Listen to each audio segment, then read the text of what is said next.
Olá, que a graça e a paz de Cristo Jesus o Senhor esteja com você, com toda a sua família. Eu sou Clésio Ribeiro e hoje, para a glória de Deus, vamos para mais uma reflexão da Palavra de Deus. Antes que eu comece aqui, você que ainda não é inscrito no meu canal, se inscreva. Todos os dias eu tenho postado novas mensagens, onde juntos iremos crescer na graça e no conhecimento da Palavra de Deus. O texto qual farei menção hoje está no Evangelho segundo escreveu Lucas. O Evangelho segundo escreveu Lucas, no capítulo 2, a partir do verso 41, que diz assim: Todos os anos os pais de Jesus iam a Jerusalém para a festa da Páscoa. Quando tinha 12 anos, eles foram para a festa, conforme o seu costume. Depois que a festa acabou, eles começaram a viagem de volta para casa. Mas Jesus tinha ficado em Jerusalém e os seus pais não sabiam disso. Eles pensavam que ele estivesse no grupo de pessoas que vinha voltando para casa e por isso viajaram o dia todo. Então começaram a procurá-lo entre os parentes e amigos. Como não encontraram, voltaram para Jerusalém para procurá-lo. 3 dias depois, encontraram o menino num dos pátios do templo, sentado no meio dos mestres da lei, ouvindo-os e fazendo perguntas a eles. Todos os que ouviam estavam muito admirados com a sua inteligência e com as respostas que dava.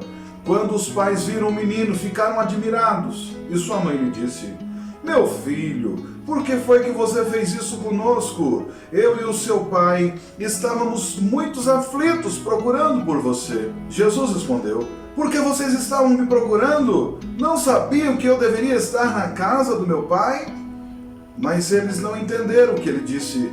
Então Jesus voltou com seus pais para Nazaré e continuava a ser obediente a eles, e a sua mãe guardava tudo isso no coração. Conforme crescia, Jesus ia crescendo também em sabedoria, e tanto Deus como as pessoas gostavam cada vez mais dele. Esse texto, logo no início do Evangelho de Lucas, nos traz uma perspectiva interessante. Era o costume do povo, era a religião daquele povo que professava a religião judaica.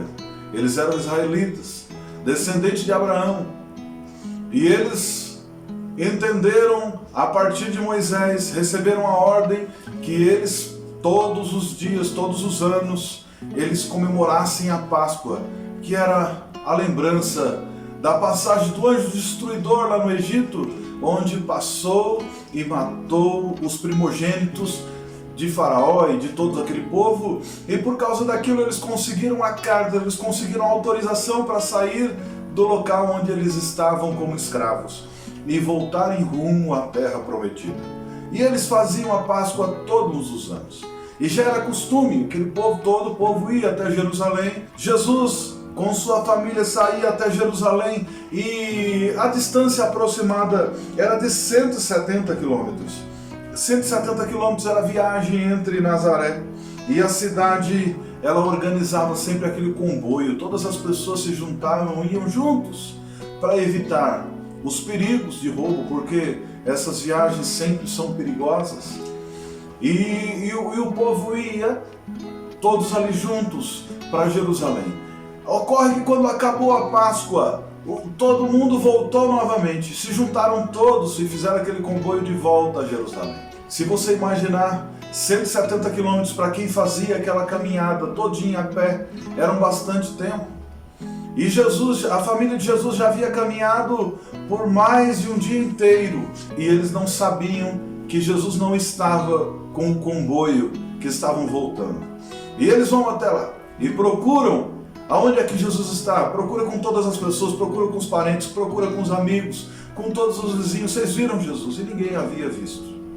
E eles tiveram que voltar. E quando voltaram até Jerusalém, passaram um tempo procurando. A palavra diz que eles passaram 3 dias até que encontraram Jesus. E quando o encontraram, que vai procurar, encontram ele na casa de Deus, no templo, discutindo com os mestres da lei, ensinando uma nova lição a eles, mostrando a eles que uma pequena criança também poderia conhecer das coisas dos céus. mas eles não sabiam quem era essa criança, que Jesus Cristo, nosso Salvador, aquele que veio, que nasceu de uma mulher. Eles não sabiam que estava falando ali com o Salvador da humanidade. Eles não sabiam que eles estavam conversando com Cristo. Eles apenas imaginavam que estavam falando com alguém extremamente dotado. E nós sabemos que para nós, ele era dotado sim, dotado de salvação. Ele era dotado sim, com a sua majestade. Ele era rei, ele era o Senhor, ele era Deus. E estava aqui caminhando com os homens. E ele estava naquele momento no centro da religião do seu país. Ele estava ensinando para aqueles homens uma lição nova. Eles estavam discutindo com aqueles homens e eles ficavam perplexos com tamanha sabedoria vinda de uma criança. Afinal, ele ainda nem sequer tinha aprendido todas as tradições judaicas, ainda ele ia precisar fazer ainda alguns passos a serem seguidos. E como é que ele já sabia de tudo aquilo? Eles ficaram maravilhados, assim como nós também ficaríamos. Mas uma coisa interessante nesse texto, que nos salta aos olhos, que os pais de Jesus, quando voltavam da adoração no templo, eles perderam Jesus. O que fica evidente para nós aqui hoje, que a religião é o cenário perfeito para perder Jesus. Muitas vezes nós estamos envolvidos na adoração, nós estamos envolvidos nas obras da igreja, nós estamos envolvidos no culto e em todas as outras coisas, mas nós esquecemos verdadeiramente qual é o propósito daquilo ali. Nós estamos vivendo no meio de um povo que cada vez mais tem professado Jesus Cristo como Salvador. Mas poucos conhecem e entender que Jesus Cristo, Ele é o Senhor. Que nós devemos tudo a Ele. Que tudo é dele, por Ele e para Ele são todas as coisas. Muitas vezes os cultos que são feitos, esquece-se qual é a personalidade principal. Qual é o motivo que nós estamos fazendo aquilo. Qual é o motivo que nós estamos cantando? Qual é o motivo a quem nós estamos adorando? O porquê de tudo aquilo ali? Muitas vezes as pessoas simplesmente vão porque elas precisam ter as suas necessidades básicas preenchidas. Como nós sabemos, todos nós nascemos com necessidades, nós temos necessidade de segurança, necessidade de alimentação, várias necessidades, mas muitas pessoas, por faltarem na sua vida cotidiana algumas dessas necessidades, elas tentam buscar na igreja. Por exemplo, necessidade de pertencer a um grupo, necessidade de ser aceito, necessidade de promoção. Tem pessoas que vão para a igreja e eles não conseguem entender que o intuito de estar ali é de louvar e adorar o nome do Senhor, mas eles querem aparecer, eles querem ser vistos, que eles querem ser aplaudidos. Se perderam dentro da religião. É um cenário perfeito, é um lugar perfeito, está todo mundo ali fazendo as coisas, todo mundo envolvido, mas esquece do principal. Aqueles mestres da lei estavam com o escolhido de Deus, eles estavam com o próprio Deus, o verbo que se fez carne na frente deles, e eles estavam olhando apenas para uma criança e pensando, nossa, que criança inteligente. Mas nós sabemos que quando nós temos um encontro com Cristo, o nosso coração fica aquecido. Como os discípulos do caminho de Emaús que estavam voltando e que mesmo eles não reconhecendo Jesus, quando eles estavam voltando para Emaús, quando ele falava, eles mesmos confessam que alguma coisa de diferente acontecia na vida deles. Assim é na nossa vida. Assim acontece conosco. Quando nós estamos caminhando e que Jesus se aproxima de nós e que nós temos um encontro com Ele, nós choramos. Nós sentimos a sua presença, nós entregamos a nossa vida de verdade em suas mãos, mas pode haver o perigo das tarefas, das rotinas, fazerem com que a gente perca essa sensibilidade e que a gente não consiga mais reconhecer qual é o propósito de tudo. Nós temos visto que no Brasil o número de evangélicos tem crescido de uma maneira muito grande, assustadora. Mas isso não tem repercutido em uma vida de um discípulo de Jesus. Muitas pessoas têm se achegado a Cristo por diversos motivos, para preencher algum vazio existencial. Muitos para serem felizes, outros para buscar cura de algumas doenças.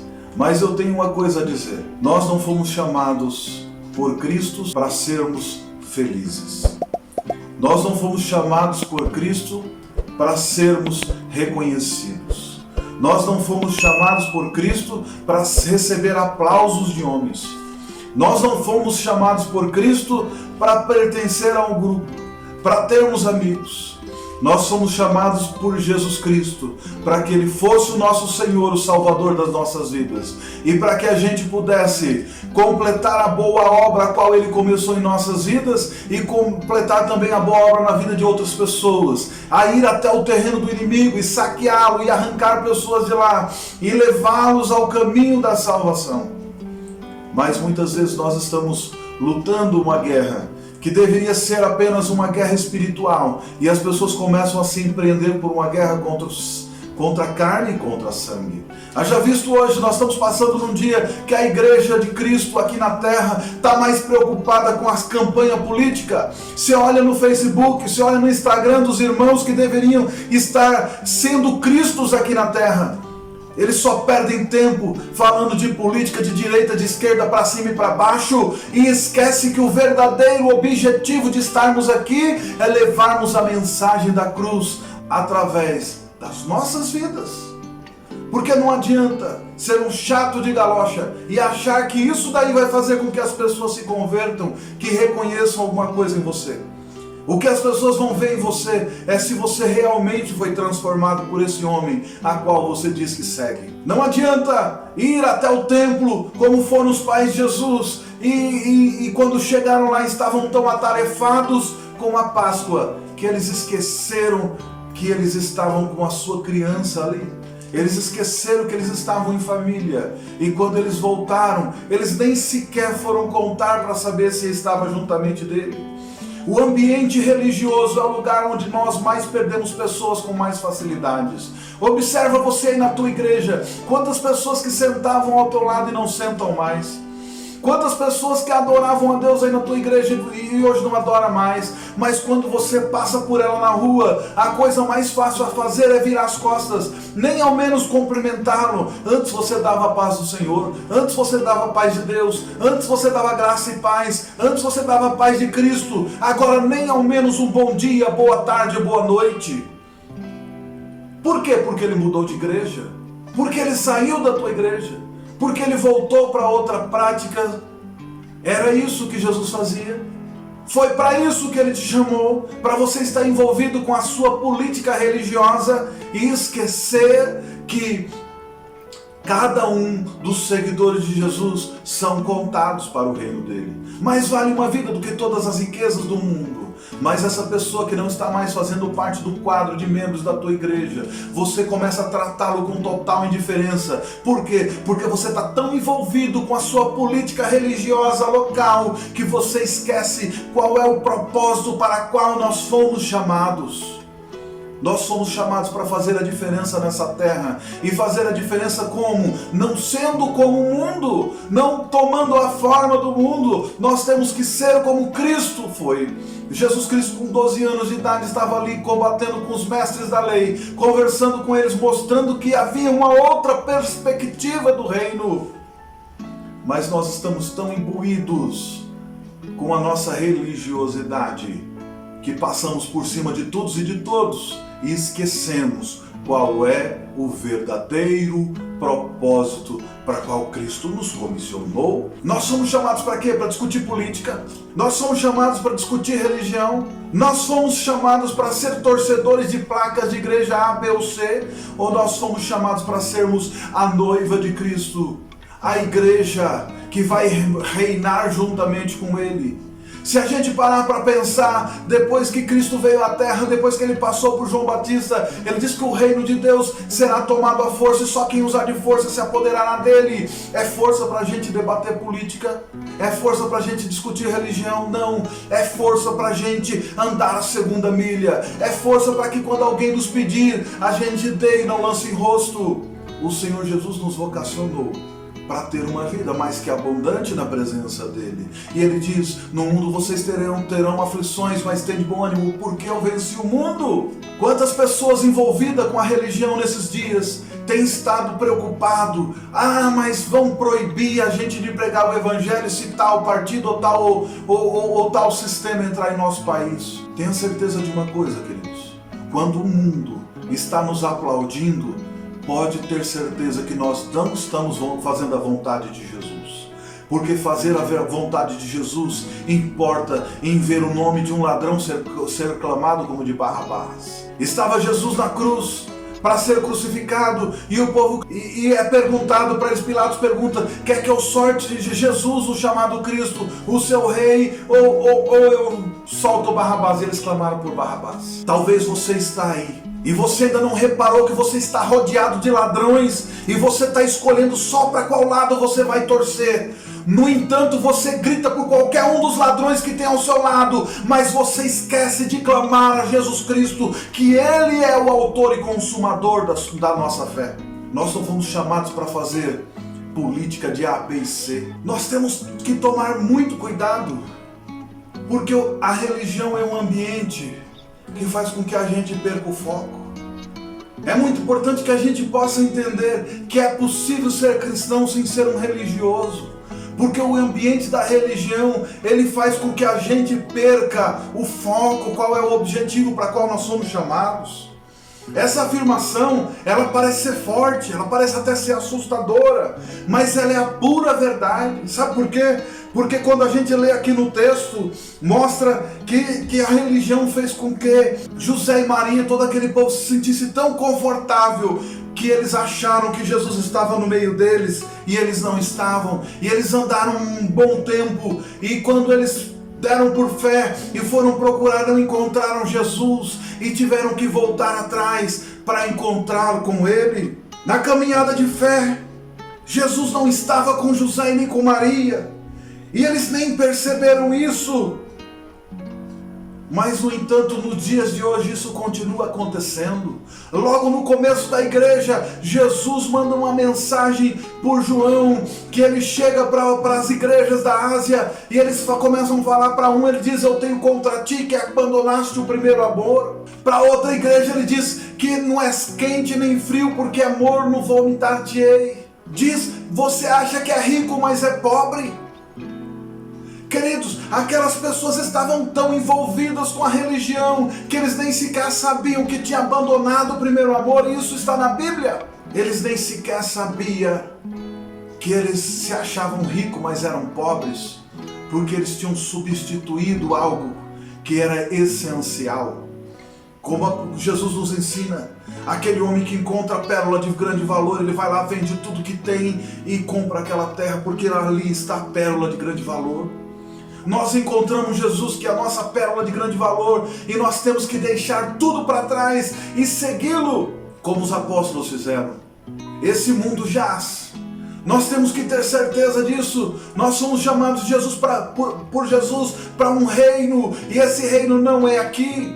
Nós não estamos aqui para morar nessa terra para sempre. Nós estamos aqui de passagem, é breve, é rápido. Então aqui nós temos que semear e plantar para uma vida futura que será juntamente com Ele. Nós não seremos aqui eternos nessa terra, mas nós seremos eternos juntamente com Ele. E nós temos que tomar cuidado para a vida religiosa que não nos afastar do propósito, que é entrarmos nas mansões celestiais pelas portas. Temos que tomar esse cuidado, porque José e Maria, eles perderam Jesus pela caminhada e não sabiam, e tiveram que voltar atrás. Ainda bem que houve tempo. Eles voltaram e em 3 dias o encontraram, e Jesus estava no lugar onde ele deveria estar. É possível que você, durante a sua caminhada, se perdeu de Jesus, não sabe mais onde ele está, mas se você voltar atrás, no mesmo lugar que você o viu pela última vez, ele estará lá, e possivelmente estará de braços abertos, clamando por você: vinde, filhinho de meu pai.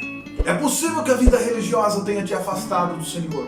É possível que você esteja desviado dentro da igreja. É possível que você tenha perdido o caminho dentro da igreja. E você não é a primeira pessoa a fazer isso, porque logo no início da caminhada cristã aconteceu com um dos 12 que seguiam a Jesus. E começou a acontecer isso com os diáconos, que foram selecionados pelos apóstolos.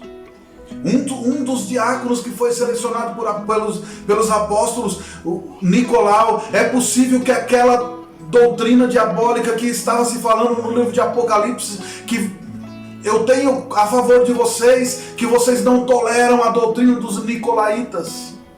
É possível que um deles tenha sido um dos hereges da primeira igreja. Por que nós não podemos errar também, queridos? Mas é importante a gente entender que se em algum momento a gente errar e se perder na caminhada, é possível voltar para o último ponto, aonde nós encontramos Jesus, que Ele vai estar lá nos esperando para juntos caminharmos novamente e seguirmos rumo ao nosso objetivo para o qual Ele tem nos vocacionado. A religião é o cenário perfeito para a gente perder Jesus. Essa afirmação ela é forte, mas ela é verdadeira. E nós temos que tomar muito cuidado para não estarmos fazendo isso com a nossa vida religiosa, nos afastando do nosso propósito.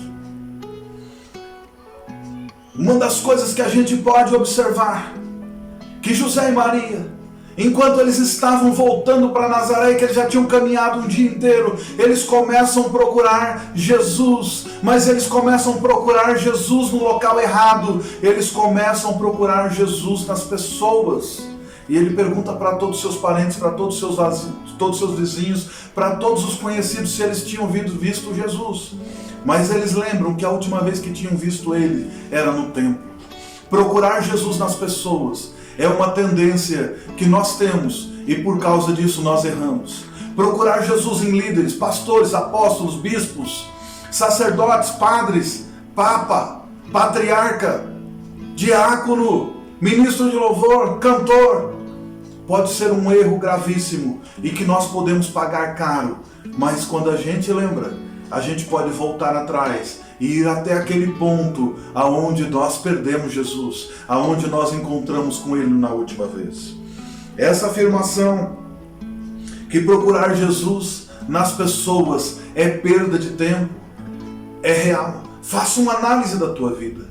Lembra-se de algumas pessoas que você achou que eram especiais, profetas, pessoas que profetizavam que era bonito demais. Onde elas estão hoje? Cantores que cantavam lindo demais. Aonde é que eles estão hoje? Pregadores que pregavam de uma forma bonita. Caíram, escorregaram, pecaram, desistiram, se frustraram. Você pode ser mais uma das pessoas que vão entrar por esse caminho, se você continuar olhando para as pessoas e procurando Jesus.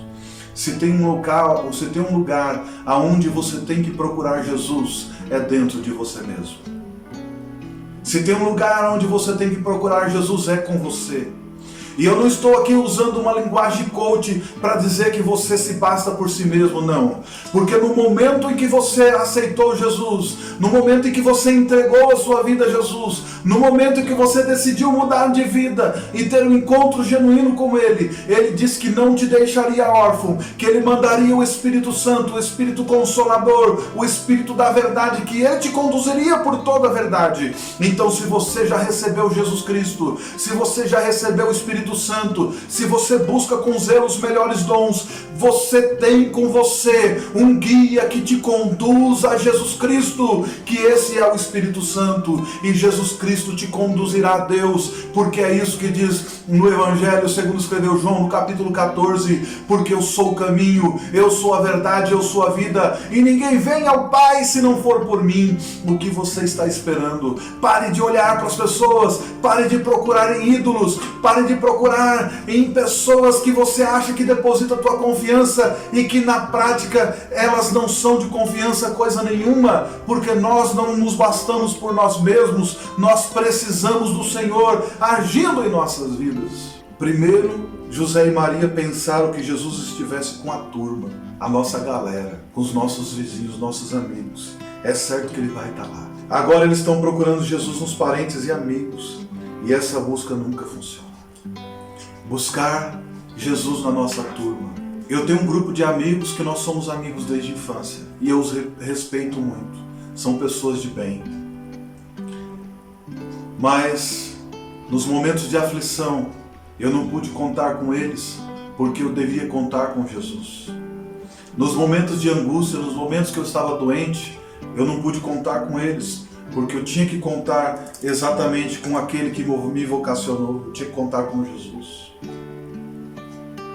Eu não podia esperar outra coisa deles, porque eles não eram meus salvadores, eles eram meus amigos. excelentes pessoas que eu admiro e respeito. No momento de angústia, de aflição na minha vida, no momento em que eu estive desesperançado, que eu estive cansado, a ponto de que não querer fazer absolutamente mais nada, e que eu estava querendo parar com tudo, os meus parentes, os meus amigos, os meus familiares, eles não tinham aquilo que eu precisava. Daí eu vou para as Sagradas Escrituras e encontro Jesus pregando: eu sou o pão da vida, aquele que não comer do meu corpo e não beber do meu sangue não tem parte comigo. E as pessoas começam a abandoná-lo. E Pedro chega para ele e fala: Senhor, que palavra dura, como pode falar uma coisa dessa? Não está vendo que está todo mundo indo embora? Jesus olha para Pedro e fala: e você? O que está fazendo aqui ainda? Vá junto com eles.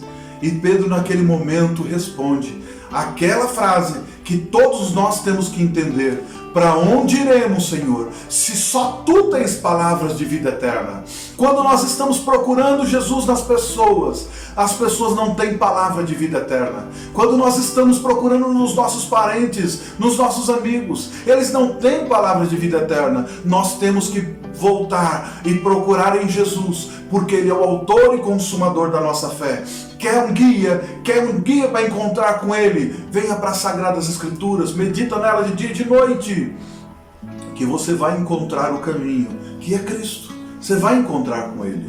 Nós temos que observar muito mais as Escrituras Sagradas, porque ela é o nosso guia que vai nos conduzir até Ele.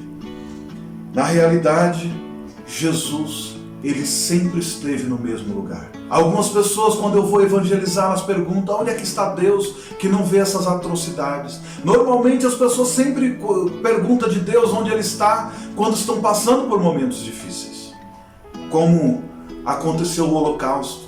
Aonde estava Deus que permitiu aquela atrocidade? Aonde estava Deus no 11 de setembro, quando caiu aquela torre? Aonde estava Deus quando acontece um acidente? Aonde é que estava Deus quando mataram uma criança? Aonde é que estava Deus? Deus, Ele sempre esteve no mesmo lugar. O problema é que nós estamos procurando Ele no lugar errado. Nós temos que nos voltar a Ele e Ele voltará a nós. Nós temos que clamar por Ele. Nós temos que procurar nas Sagradas Escrituras. Nós temos que reconhecer que muitas vezes no centro da nossa religiosidade nós estamos nos distanciando dele, e nós precisamos voltar para as Sagradas Escrituras, para a meditação da palavra. Nós temos que voltar para a oração, sentar, ajoelhar, deitar se for preciso e conversar com Ele. Senhor, volte-me a mim, esteja comigo novamente. Reativa a chama do que outrora eu já tive, porque nessa caminhada eu me perdi. Acredite, queridos, todos nós em um dado momento da vida nós nos perdemos, porque nós procuramos nas pessoas. O apóstolo Paulo ousou em dizer: sede meus imitadores como eu sou de Cristo. Isaías diz: olhai para mim e sereis salvos. Nós temos que olhar para nós mesmos e vermos se nós estamos imitando plenamente a Jesus, para que a gente possa ter coragem de falar para as pessoas: olhem para mim e sereis salvos. Porque quando nós fomos chamados para sermos seguidores de Jesus, para sermos cristãos, nós somos chamados para sermos pequenos cristos. Nós temos que ser a imagem e semelhança dele nas atitudes, pela fé também que nós temos que executar em nossa vida. Quantos milagres que Jesus fez, e Ele olhou para os seus discípulos e disse: se vocês crerem, tiverem fé, farão as obras que eu faço e farão maiores ainda. O problema é que para a gente ter aquele nível de fé, a gente tem que ser semelhante a eles. Sentir o que ele sentia, o amor que ele sentia pelo próximo. O problema é que nós estamos querendo viver a nossa vidinha de qualquer jeito. Nós estamos querendo viver uma vidinha de paz e amor, não julgueis, e achar que Deus está no negócio. Ele não está. Para a gente viver uma vida em integridade com a palavra de Deus, nós temos que pagar o preço, porque Jesus Cristo já pagou o alto preço. E Ele diz: aquele que não negar a si mesmo todo dia, tomar a sua cruz e me seguir, ele não é digno de mim. No mundo vocês terão aflições, mas tende bom ânimo. Jesus não nos chamou para sermos influentes. Jesus nos chamou para sermos atalaias, sermos pregadores, anunciadores do Evangelho. Jesus Cristo nos chamou para sermos como João Batista e como ele, e como os apóstolos, anunciar a verdade, doa quem doer. Nós não fomos chamados para fazer média e nem fazer aliança com esse mundo. Nós fomos chamados para fazer aliança com Deus, e é uma aliança eterna que durará para sempre. O mundo jaz. Não adianta a gente se preocupar muito com esse mundo, porque ele, com todas as suas riquezas, ficará aqui. Jesus nunca te convidou para segui-lo, para você ser rico, ter vida mansa e ser bem-sucedido. Quem disse isso não foi ele, foi a concorrência. Quem disse, se prostrados me adorares, te darei todos os reinos, todos os bens dessa terra, não foi Jesus. Nós temos que tomar cuidado, porque o que Jesus disse foi para nós seguirmos ele, seguirmos a ele, negar a nós mesmos. Se você trabalhar digno, é o trabalhador do seu sustento. Se você tiver capacidade de conseguir bons empregos, de abrir negócios e ganhar muito dinheiro, parabéns, que Deus continue te abençoando. Mas eu não posso abrir as Escrituras e falar para você que o reino de Deus é aqui na terra. O reino de Deus que está aqui era Jesus, que nós temos que pegar esse passaporte e ingressar nesse trem que nos levará até a vida eterna. Que esse trem, Jesus, ele é o caminho. É só ele que nos conduz à verdade, só ele que nos conduz à vida. Na realidade, Jesus estava no mesmo lugar. O texto que eu li diz que depois de 3 dias encontraram Jesus. Onde encontraram? Encontraram no templo, no mesmo lugar que o viram pela última vez. Não foi Jesus que se perdeu, foram eles que se afastaram. E é sempre assim que acontece. Quantas pessoas que nós conhecemos que eram servos de Deus, que estavam seguindo ao Senhor e que por diversos motivos da vida eles se afastaram. E daí eles começam a perguntar: onde é que estava Jesus? Jesus está no mesmo lugar e você sabe onde é. Pare de procurar nas pessoas, pare de bater nas portas erradas, pare de conversar com as pessoas erradas, volte-se a Ele, porque Ele está te esperando ansiosamente, como Jesus estava ali naquele templo. Ele estava conversando com os mestres da lei, e ele tinha ansiedade de conseguir passar para ele tudo aquilo que ele sabia sobre o reino de Deus, e que aquele povo ainda não tinha encontrado e não conhecia.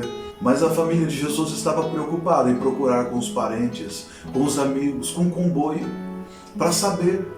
Eles estavam procurando nas pessoas, queriam encontrar nas pessoas Jesus, mas Jesus não podia ser encontrado neles. E eles tiveram que voltar. Tinham caminhado um dia, voltaram um dia, procuraram mais 2 dias, até que, para surpresa deles, o encontraram no mesmo lugar onde ele estava há dias atrás. Queridos, você se perdeu. Meu irmão, você se perdeu. Minha irmã, você se perdeu. Volte, ainda há tempo. Jesus Cristo está no mesmo lugar, te esperando, dizendo: vinde, vem a mim. Vem que ainda tem água saindo da mesma fonte. Vem que ainda tem pão. Você que tem fome, que tem sede, venha, que nós encontraremos com Cristo.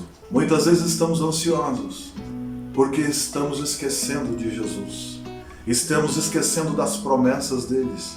Estamos esquecendo para qual o propósito a qual Ele nos vocacionou. Jesus Cristo, como está escrito em Marcos 16, ide por todo mundo, pregai o evangelho a toda criatura. Quem crer e ser batizado será salvo, quem não crer será condenado. Esses sinais seguirão aos que creem. Em meu nome colocarão a mão de serpentes. Se tomarem coisa mortífera, não lhe farás mal algum. Os sinais todos vão seguir aqueles que creem e que vão e anunciam a palavra de Deus. Se nada na tua vida está acontecendo, sabe por quê? É porque você já perdeu o foco. Se tem um lugar onde os milagres de Jesus simplesmente somem, é dentro das igrejas. Quando nós estamos envolvidos politicamente, estamos esquecendo do principal. Quando nós estamos envolvidos tanto na rotina, tanto nos trabalhos, nos afazeres da religião, e nos esquecemos de Jesus. Se foi assim com a mãe de Jesus, por que não vai ser assim com você? O que nós temos de mais, de diferente? Nós somos melhor que José e Maria em quê? em absolutamente nada, porque o próprio anjo do Senhor, quando aparece para Maria, fala: salve agraciado, o Senhor é contigo. Aquela mulher que ela foi agraciada por Deus, num dado momento ela perdeu Jesus e ela teve que voltar atrás para encontrá-lo no lugar onde ele nunca tinha saído. Você que se perdeu, volte, que ainda há tempo. O Senhor Jesus está lá te aguardando. Volte para o mesmo lugar. Volte, que o Senhor está te aguardando. Ainda é tempo, mas já está chegando a hora do fim. Já está. Os anúncios estão dizendo que não adianta muita coisa. Já está o prenúncio da grande tribulação, já está aí. E nós vamos chegar nela. Então chegue, cheio do Espírito Santo. Chegue selado por Jesus, comprado por Ele, andando com Ele lado a lado, porque no grande dia nós todos sim iremos julgar todas as nações do mundo. Seja um discípulo de Jesus verdadeiro, genuíno. Pare de procurar Jesus nas pessoas. Esqueça de ficar tão envolvido na religiosidade, nas políticas religiosas. Esqueça de ficar o tempo inteiro lutando e brigando com pessoas por causa de políticas desse mundo. E foque naquilo que é principal. Foque em Jesus Cristo, porque Ele é o autor e consumador da nossa fé. Que Deus abençoe você, que Ele te guarde, que Ele faça você retornar ao caminho a qual você saiu e que Ele segure você pela mão, para que você nunca mais se perca dele. Que Deus te abençoe.